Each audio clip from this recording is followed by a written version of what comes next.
हमने capital structure का topic start किया था, फैक्टर्स अफेक्टिंग कैपिटल स्ट्रक्चर, जिसमें फर्स्ट पॉइंट था कैश फ्लो पोजीशन। तो कैश फ्लो पोजीशन मींस आपकी कैश पोजीशन कैसी है। अगर आपका इनफ्लो अच्छा है कैश का, तो आपने जो डेप्ट है उसको आप कंसिडर कर सकते हो, क्योंकि डेप्ट के लिए आपको इंटरेस्ट पे करना पड़ता है। अगर आपके पास कैश की पोजीशन अच्छी है तो आप डेप्ट में जा सकते हो। सेकंड था interest coverage ratio, means number of times जो आपकी अर्निंग्स है ऑब्लिक इंटरेस्ट की जो पेमेंट है। मींस जितना आपका आईसीआर अच्छा आएगा उतना ही कंपनी का जो रिस्क लेवल है वो कम हो जाता है, क्योंकि आप अगर इंटरेस्ट की पेमेंट अच्छी तरह कर सकते हो तो यानी कि आप ज्यादा से ज्यादा बोरोड कर सकते हो। नेक्स्ट था डेप्ट सर्विस कवरेज रेशियो। डेप्ट service coverage ratio means take care of the interest as well as principal amount. Means जितनी भी सर्विसेज हैं, चाहे वो डेप्रिसिएशन है, इंटरेस्ट है, वो सब हम प्रॉफिट्स में वापस अगर ऐड कर दें तो हमें पेमेंट किस चीज की मेनली करनी होती है? डिविडेंड की, जो की प्रेफरेंस है, इंटरेस्ट की, प्लस जो लोन की पेमेंट है। तो अगर आपका DSCR मतलब डेप्ट सर्विस कवरेज रेशियो अच्छा आता है तो यानी कि आप जो भी आपके कमिटमेंट्स है आप उसको फुली कंप्लीट कर सकते हो। फोर्थ आ जाता है ROI, रिटर्न ऑन इन्वेस्टमेंट। हम रिटर्न ऑन इन्वेस्टमेंट का पॉइंट कर रहे थे कि मान लो मैंने अगर इन्वेस्टमेंट्स बाहर कर रखी हैं और मुझे उस पर इंटरेस्ट आता है, तो यानी कि मेरी अर्निंग्स अच्छी हैं। मेरी अर्निंग्स अच्छी हैं तो इसका मतलब मैं ट्रेडिंग ऑन इक्विटी वाला वो उठा सकती हूँ। क्यों? क्योंकि ज्यादा से ज्यादा डेप्ट उठा सकती हूँ, क्योंकि मेरी अर्निंग्स है, मैं वहां से पेमेंट कर सकती हूँ। ट्रेडिंग ऑन इक्विटी उठाऊंगी तो उससे क्या होगा, मेरी जो ईपीएस है, जैसे हमने कल ही किया था, अर्निंग पर शेयर इंक्रीज हो जाएगी। ठीक है, तो हमने ये देखा कि if a company earns higher rate of return on the investment he will opt trading on equity, मतलब वो डेप्ट को ज्यादा चॉइस दे सकता है। इससे क्या होगा, उसकी जो कॉस्ट ऑफ कैपिटल है वो कम हो जाएगी। ठीक है ना? तो जब भी आप कंसिडर करते हो कि आपने बोरो करने हैं या थोड़ा बहुत अपने इक्विटी लाने हैं, तो ROI को जरूर कंसिडर करें। आपकी अगर रिटर्न्स अच्छी आती है कहीं से तो आप डेप्ट में जा सकते हैं। ठीक है ना? तो आप ट्रेडिंग और इक्विटी को ऑप्ट कर सकते हैं। नेक्स्ट आ जाएगा कॉस्ट ऑफ डेप्ट। कॉस्ट ऑफ डेप्ट होता है कैसे आप ले रहे हो। मान लो मुझे 1% लोन दे रहा है 10% इंटरेस्ट पे, दूसरा मुझे दे रहा है 6% इंटरेस्ट रेट पे। बताओ मैं किस पे लूंगी? ऑब्वियस है जो मुझे कम इंटरेस्ट रेट पे देगा। तो कॉस्ट ऑफ अ डेप्ट होता है, आपने देखना है कि किस पे आप बोरो कर रहे हो। अगर आपको लो रेट ऑफ इंटरेस्ट पे मिल रहा है तो आप ऑब्वियस है उसी पे जाओगे। तो इसको भी ध्यान में रखना है, ये नहीं कि जिससे मिल रहा है आपने उसी से अपनी कंपनी के लिए लोन बोरो कर लेना है। तो जब भी आप कैपिटल स्ट्रक्चर को ध्यान करें तो कॉस्ट ऑफ डेप्ट भी देख लें कि कौन कितना इंटरेस्ट मांग रहा है। नेक्स्ट आ जाता है टैक्स रेट। हमने पहले बताया, शुरू से बताते आ रहे हैं, जो इंटरेस्ट ऑन डिबेंचर होता है वो टैक्स डिडक्टेबल होता है, तो इससे टैक्स में सेविंग्स होती है। तो इसलिए हम मानते हैं कि डेप्ट लेना ज्यादा चीपर है, क्योंकि वो टैक्स में डिडक्टेड हो जाएगा। अगर आप हायर टैक्स पे करना चाहते हो तो फिर आप डेप्ट में मत जाओ, फिर तो आप इक्विटी में जाओ। ठीक है ना? तो अगर आपको इंटरेस्ट रेट दिया हुआ है और टैक्स रेट दिया हुआ है तो कंपनी सेव करना चाहेगी ना, कि मेरा जितना इंटरेस्ट जाएगा उतना ही मुझे टैक्सेस में एग्जम्पशन मिलेगी। नेक्स्ट आ जाता है सेवंथ पॉइंट हमारा। सेवंथ पॉइंट है cost of equity. Cost of equity होता है शेयर होल्डर्स को भी तो रिटर्न्स मिलते हैं in the form of dividend. अगर आप चाहते हो कि हायर रिस्क उठाना चाहते हो, ठीक है, क्यों? क्योंकि शेयर होल्डर चाहते हैं उनको ज्यादा रिटर्न्स मिले, तो इससे क्या होगा, आप कॉस्ट ऑफ इक्विटी देख लीजिए। मींस अगर आपकी डेप्ट हायर है तो आपको जो कॉस्ट ऑफ इक्विटी है उसको अपना कम करना पड़ेगा। मींस बैलेंस बना के आपने चलना है। तो कंपनी को देखना है कि मुझे कितना डिबेंचर्स लेने हैं और कितने इक्विटीज लेने हैं, क्योंकि कॉस्ट ऑफ इक्विटी को भी ध्यान में रखना है, क्योंकि जो कॉस्ट ऑफ डिविडेंड है वो आपने पे करना है। अगर आप एक पॉइंट से ज्यादा दोगे तो आपको कुछ बचेगा नहीं। तो हर शेयर होल्डर चाहता है कि पहले तो उसको अच्छा रिटर्न मिले। ठीक है, वो इतना रिस्क उठा रहा है तो उसको भी अच्छा रिटर्न मिले। पर कहीं ना कहीं रिस्क फैक्टर किससे इन्वॉल्व है? डिबेंचर से, डेप्ट से। अगर आपके पहले डिबेंचर्स इतने महंगे हैं, आपको इतना इतना इंटरेस्ट पे करना पड़ता है, तो आप इतनी इक्विटी नहीं लोगे। ठीक है ना? क्योंकि आपको उनको भी डिविडेंड देना है। तो कहीं ना कहीं बैलेंस बना के इसको चलना है। नेक्स्ट आ जाता है फ्लोटेशन कॉस्ट। फ्लोटेशन कॉस्ट मैंने बताई थी, cost of raising the finance, उसे हम फ्लोटेशन कॉस्ट कहते हैं। देखिए डिबेंचर्स को लेने के लिए, लोन लेने के लिए बहुत सारे खर्चे करने पड़ते हैं। कौन से खर्चे हैं? जैसे ब्रोकरेज हो गया, लीगल फीस हो गई, ठीक है, प्रोसेसिंग फीस हो गई। आपको लगता है मैं एक लोन लेता हूँ तो मुझे इतने सारे खर्चे करने पड़ते हैं, ठीक है ना। तो अगर आपको लगता है फ्लोटेशन कॉस्ट हाईयर चल रही है तो आप मत लो, फिर आप इक्विटी में जाओ। और अगर लगता है आपकी फ्लोटेशन कॉस्ट कम है तो आप फिर अपना डेप्ट ले सकते हो। तो जो फ्लोटेशन कॉस्ट है उसको भी ध्यान में कंसिडर करना है जब भी चॉइस करनी है, ताकि आपको पता हो कि आपके खर्चे कितने हैं।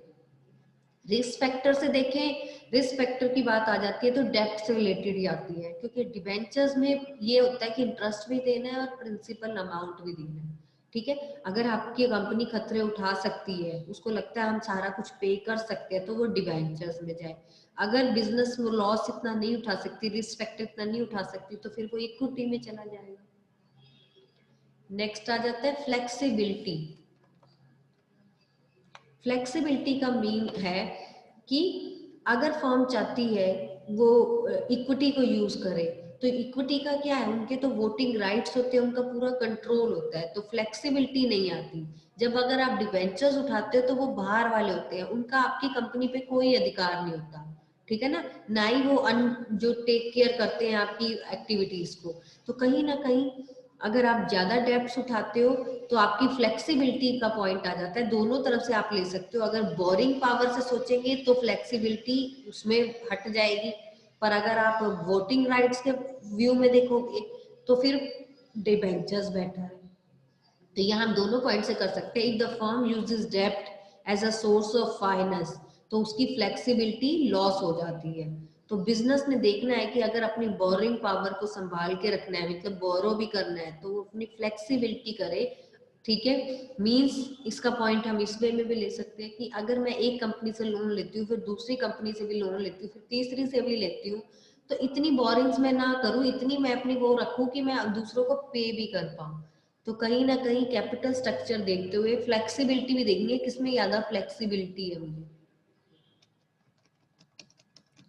नेक्स्ट पॉइंट आ जाता है कंट्रोल। कंट्रोल का तो सीधा सीधा पॉइंट है, डिबेंचर्स जो होते हैं उनका कोई कंट्रोल नहीं होता। अगर आप चाहते हैं कि ऐसा ऐसे मुझे चाहिए जो कंट्रोल ना करे हमारी कंपनी पे, तो आप डिबेंचर्स को इश्यू कर लें, क्योंकि इक्विटी वाले होते हैं वो तो पूरा कंट्रोल रखते हैं। और अगर आपको लगता है हमें कंट्रोल की कोई प्रॉब्लम नहीं है, कोई इफेक्ट नहीं पड़ता, तो आप इक्विटी को ही कर सकते हैं, क्योंकि हमें पता है जो कंपनी में शेयर होल्डर्स होते हैं ज्यादातर वो अपना पूरा कंट्रोल रखते हैं, ठीक है, जबकि डिबेंचर्स का कोई कंट्रोल नहीं होता।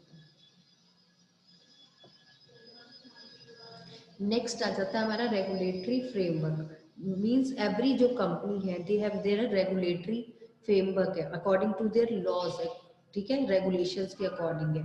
हर कंपनी को वो लॉज एंड रेगुलेशन जो है उनको प्रॉपर फॉलो करना है। सेबी की जो गाइडलाइंस है उसमें शेयर्स के रिलेटेड भी है, उससे डिबेंचर से रिलेटेड भी है। तो ऐसे ही नहीं कंपनी ने बिना सोचे समझे मतलब बोरो भी कर लेने हैं या ऑनर्स फंड पे उठा लेने हैं। कंपनी ने जो रेगुलेटरी फ्रेमवर्क है, जो लॉ बना हुआ है according to shares and debentures, उनको भी जरूर फॉलो करना है। उससे रिलेटेड जो भी प्रोसीजर है उसको फॉलो अप करना है, और जब भी चॉइस करनी है तो उससे रिलेटेड उसको चॉइस करके देना। नेक्स्ट आ जाता है हमारा stock market conditions. Stock market conditions means bull और बियरिश मार्केट्स होती है हमारी, जैसे हमने बताया था डिप्रेशन होता है, रिसेशन पीरियड होता है। ऐसे ही जब हमारी बुलिश मार्केट होती है तो तब इक्विटी शेयर जो है वो इजीली सॉल्व हो जाते हैं, बेचे जाते हैं हायर प्राइस पे। पर यही अगर बियरिश मार्केट होती है तो हमारे शेयर्स को कोई नहीं खरीदता, मार्केट डाउन हो जाती है, तो वहाँ डिफिकल्ट हो जाता है, तो वहां पर आप डिबेंचर्स को इशू कर सकते हो। तो स्टॉक मार्केट के जो कंडीशंस है आपने उसको फेवरेबल जरूर करना है। स्टॉक मार्केट कंडीशंस को दो चीजें होती है ध्यान रखना है, बुलिश और बियरिश। बुल और बियर आपने देखे होंगे स्टॉक मार्केट में, ऐसे इनकी फोटो भी बनी होती है। स्टॉक मार्केट जब बुलिश होती है तो इसका मतलब जो है शेयर के जो प्राइसेस है वो बढ़ रहे हैं, ध्यान रखना है बुल में बढ़ रहे हैं। तो जब शेयर के प्राइसेस बढ़ रहे होते हैं तो आप इक्विटी में वो ज्यादा डीलिंग करते हो। जब बियरिश मार्केट होती है तब आप डिबेंचर्स में ज्यादा करते हो, क्योंकि कब इक्विटी में जाने का कोई फायदा नहीं होता। बियरिश मतलब क्या होता है, जो शेयर के प्राइसेस हैं वो कम हो रहे हैं। यहाँ पर आपको नाम मिल जाएंगे। ये बुलिश, स्टॉक मार्केट बुलिश है तो इक्विटी शेयर जो आपके इजीली सोल्ड हो जाते हैं हायर प्राइसेस पे, ठीक है ना, और आपको डिफिकल्टी नहीं आती। पर वही मार्केट अगर बियरिश है, ये लिखा है ना, during the bearish phase company में find this raising the equity capital more difficult, और वो किसके लिए ऑप्ट करेगा, तब वो डिबेंचर्स के लिए ऑप्ट करना पसंद करेगा।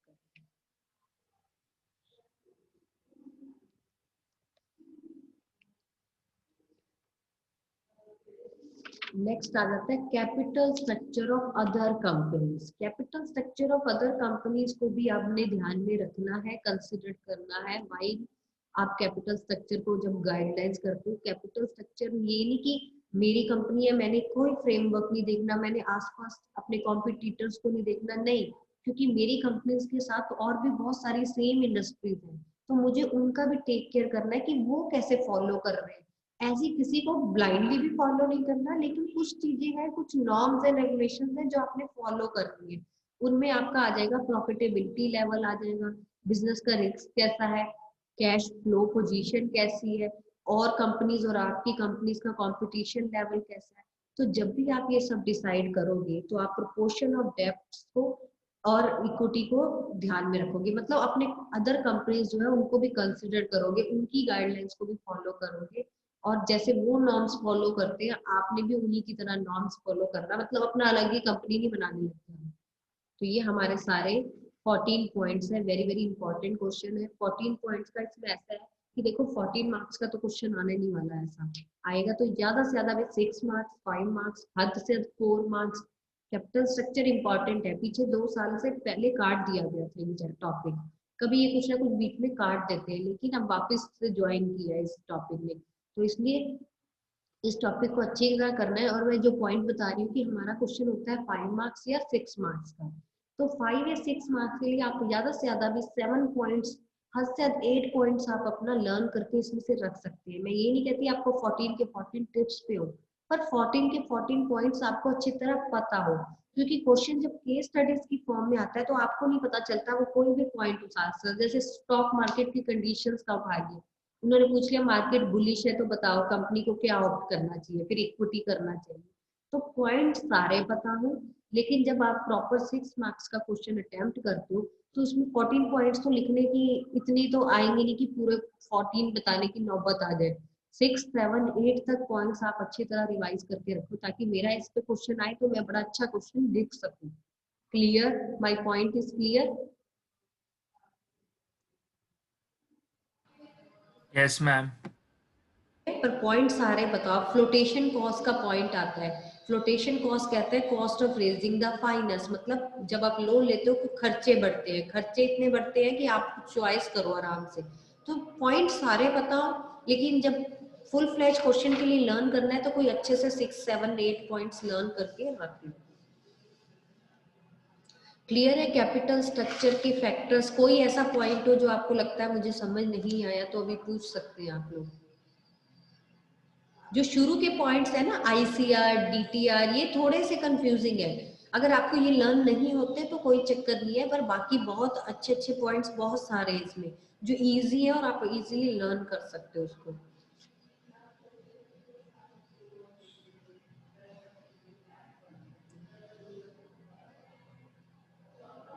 जैसे फ्लेक्सिबिलिटी का पॉइंट है, फ्लेक्सिबिलिटी का पॉइंट 2-3 पॉइंट से तरह मिलता है। फ्लेक्सिबिलिटी का यह मतलब एक ये भी आ जाता है कि जब आप फंड्स लोन्स लेते हो, ठीक है, आप एक लोन लिया, मैं भी वैसे ये पॉइंट अभी भी एक्सप्लेन किया था तो मुझे ऐसा लगा ये नया समझ आया, तो जब आप लोन लेते हो, एक से लेते हो, दूसरे से लेते हो, तीसरे से लेते हो, तो आपकी फ्लेक्सिबिलिटी है वो लूज होती जाती है, ठीक है ना, क्योंकि आप बार बार और लोन्स प्रोवाइड लिए जा रहे हैं। तो बिजनेस ने अपनी बोरिंग पावर को खत्म नहीं करना, उसमें फ्लेक्सिबिलिटी रखनी है, क्योंकि कभी नहीं पता अनसेन सिचुएशन आ जाए तो उसको ऑन लोन्स लेने की जरूरत पड़ सकती है। तो जब भी आप बोरिंग या ऑनर्स फंड में चॉइस करते हो तो फ्लेक्सिबिलिटी का भी ध्यान में रखो।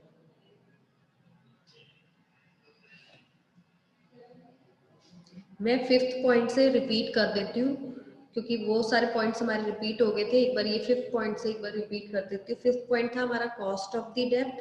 कॉस्ट ऑफ द डेब्ट है कि कंपनी ने डिसाइड करना है, अगर हायर डेब्ट या मतलब हायर रेट ऑफ इंटरेस्ट मिल रहा है तो आप कम रेट ऑफ इंटरेस्ट जहाँ मिल रहा है वहां से ले सकते हैं।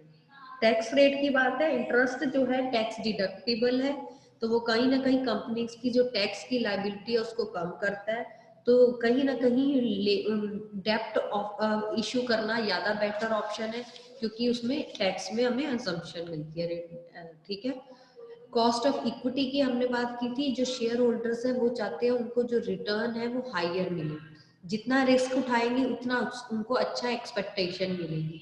तो कहीं ना कहीं पर इतना रिस्क ना उठाएं, क्योंकि उन्होंने लॉन्स भी उठाए हुए हैं, वो भी रिस्क फैक्टर पे है। तो जितने डेप्ट आपके हाई होंगे उस हिसाब से आपने अपना कंसिडर करना है कि रिस्क फैक्टर कितना उठाना है। तो कॉस्ट ऑफ इक्विटी में ये पॉइंट बताना है। फ्लोटेशन कॉस्ट मैंने अभी बताया, जैसे फ्लोटेशन कॉस्ट है cost of raising the finance. जब आप फाइनेंस करते हो तो आप खर्चों को देखते हो, तो खर्चों को देखते हुए डिबेंचर उसी हिसाब से इश्यू करना है। रिस्क फैक्टर में देखें तो डिबेंचर्स लेते वक्त आपको इंटरेस्ट भी देना है, प्रिंसिपल अमाउंट भी देना है, ठीक है। डिबेंचर्स प्रेफरेंस के डिबेंचर्स भी देने हैं। तो ये बहुत सारे जो आपके खर्चे हैं ये फिक्स्ड खर्चे हैं, ये तो देने ही देने हैं। तो जब भी आप देखो आपकी कैपेसिटी कैसे, आप इतना रिस्क उठा सकते हो तो डिबेंचर्स में जाओ, नहीं तो इक्विटी में जाओ। फ्लेक्सिबिलिटी की बात करें तो अभी हमने ये पॉइंट फिर से बताया है कि आपकी जो फ्लेक्सिबिलिटी है वो लॉस हो जाती है अगर आप बहुत सारे लोगों से उठाते हो। फिर आपको अगर अनसीन सर्कमस्टांसेस के लिए चाहिए होता है तो आपको नहीं मिल पाता। कंट्रोल की बात करें तो डेब्ट का तो कोई कंट्रोल नहीं होता, इक्विटी वालों का कंट्रोल होता है। और अगर आप चाहते हैं इनका कंट्रोल ना रहे तो आप इक्विटी कम उठाएं, डेब्ट ज्यादा उठाएं। रेगुलेटरी फ्रेमवर्क है, हर कंपनी ने अपना एक लीगल फ्रेमवर्क है जो लॉ के अकॉर्डिंग दिया हुआ है, उसी के अकॉर्डिंग चलना है। सेबी ने हमें रूल्स एंड रेगुलेशंस बताए हुए हैं, तो उन नॉर्म्स को जरूर फॉलो करना है जब भी आपने कैपिटल स्ट्रक्चर को देखना है। स्टॉक मार्केट में दो बातें बता दी, बुल और बियरिश। बुल होती है जब अच्छा टाइम पीरियड चल रहा होता है, प्राइसेस बड़े होते हैं तो लोन्स मत उठाओ तब। पर जब बियरिश मार्केट होता है, सब कुछ डाउन होता है, तो आप तब लोन्स उठा सकते हो मार्केट से। और capital structure of other companies को भी आपने गाइडलाइंस की तरह कंसिडर करना है। उसमें प्रॉफिटेबिलिटी आ गई, लेवल ऑफ रिस्क फैक्टर आ गया, कैश फ्लो आ गया। जब भी कंपनी कैपिटल स्ट्रक्चर डिसाइड करेगी तो ये नॉर्म्स एंड रेगुलेशंस जो और कंपनी फॉलो करती है उनको भी फॉलो करे।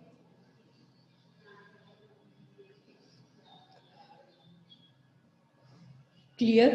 Any doubt? No ma'am.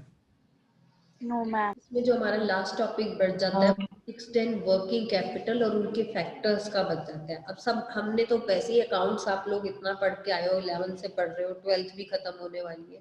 तो इसमें जो हमारा फिक्स्ड कैपिटल है, fix capital means project like assets, ठीक है, जिसमें हमारी सारी एसेट्स की बात होगी, like long term assets, like acquisition, replacement of existing assets, expansion, मतलब हम सब बातें इसमें करेंगे, growth, profitability. Fix asset means land, building, plant and machinery, ठीक है, advertising, research and development programs, ये सब कुछ की बात हम कर रहे हैं। तो अब हम इसमें इसके फैक्टर्स देखेंगे कि एक फिक्स कैपिटल, जब आप फिक्स कैपिटल और वर्किंग कैपिटल के फैक्टर्स बहुत ही इजी है रिमेम्बर करने के लिए, क्योंकि आप देखिए जितनी लार्ज स्केल ऑर्गेनाइजेशन होगी ऑब्वियस उसमें सब कुछ लार्ज ही होगा, ज्यादा ही फिक्स कैपिटल चाहिए, वर्किंग कैपिटल भी ज्यादा चाहिए। स्मॉल ऑर्गेनाइजेशन होगी तो ऑब्वियस उसका कम ही चाहिए होगी। तो हर चीज इसमें और इजी हो जाएगा आपको फैक्टर्स को चॉइस करना। पॉइंट्स भी इनके मिलते जुलते हैं, लेकिन फिक्स के अलग है और वर्किंग के अलग है। क्लियर?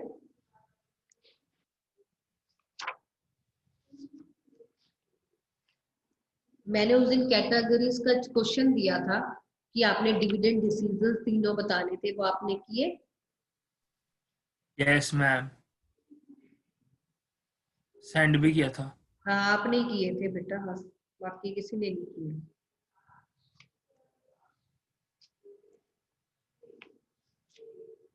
अब इसमें देखो वैल्यू बेस्ड क्वेश्चंस किस टाइप के आते हैं जो अभी हमने टॉपिक किए हैं। Financial planning is essentially the preparation of financial blueprint of organisation. Future operation मतलब फाइनेंशियल प्लानिंग जो है वो एक ब्लूप्रिंट है ऑर्गेनाइजेशन के, जो भी फ्यूचर ऑपरेशन है उसका ब्लूप्रिंट है। The objective of financial planning is to ensure that enough funds are available at right time। हमने ये बात की है कि right place पे right time पे अगर हमें funds मिल जाए वही financial planning है। तो अब इससे रिलेटेड क्वेश्चन है, इस लाइन को देते हुए क्वेश्चन है, what will happen if enough funds are not available at right time।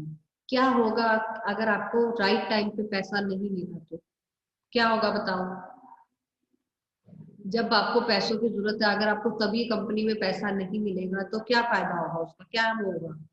तो आपकी जो भी कमिटमेंट्स हैं, फाइनेंशियली कमिटमेंट्स हैं, जो भी आपके डे टू डे वर्क है वो रुक जाएंगे, है ना, वो टाइम पे नहीं होंगे, ऑब्वियस है।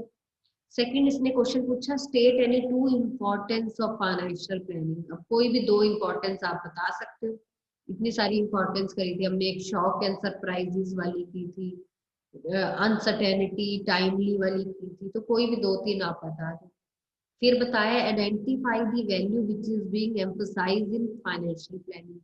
कौन सी वैल्यूज है जिस पे ज्यादा एम्फसाइज किया गया है, इस सबको पढ़ के आपको कौन सी उस पे लगा है। कोऑर्डिनेशन है, ठीक है। ब्लूप्रिंट होने से क्या होगा, सारे बिजनेस जो भी डिपार्टमेंट्स है उनको आपस में डिसीजन लेकिन फास्ट हो जाएगा, ठीक है ना, रिलायबल डिसीजंस होंगे, तो जो सारे डिसीजंस है वो टाइमली होंगे। तो इस टाइप के आप पॉइंट्स बता सकते हो, ये वैल्यू बेस्ड क्वेश्चन आपके पास आते हैं। जो इस चैप्टर में सबसे ज्यादा चैप्टर पे क्वेश्चन आते हैं ना जी, इस चैप्टर में देखो सबके फैक्टर्स हैं।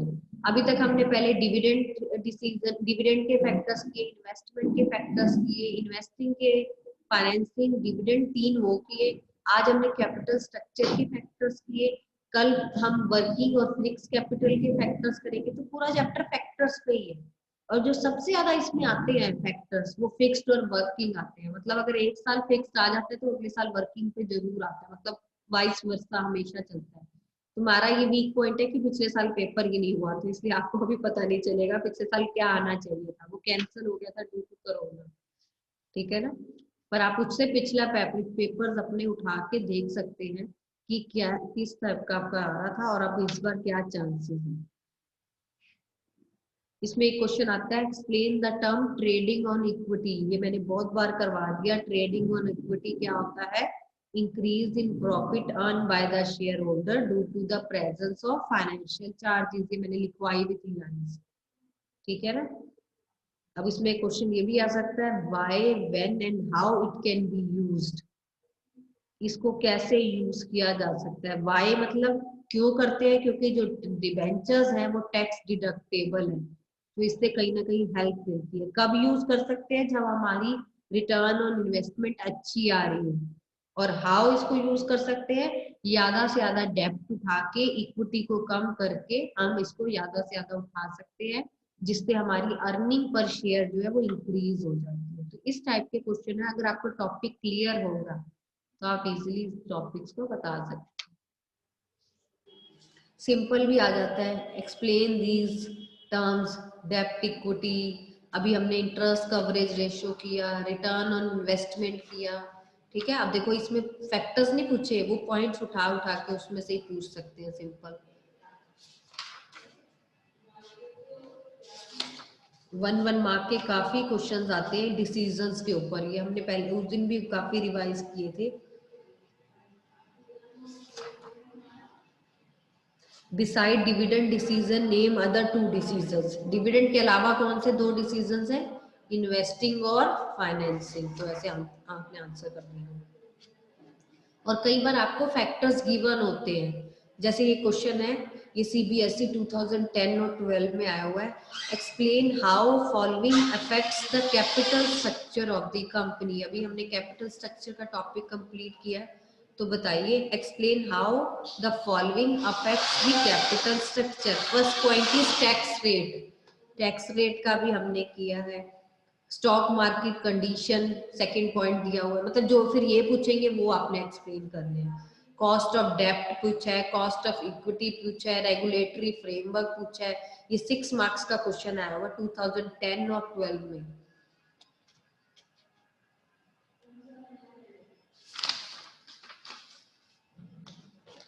Clear? Yes, ma'am. Yes, ma'am. Yes.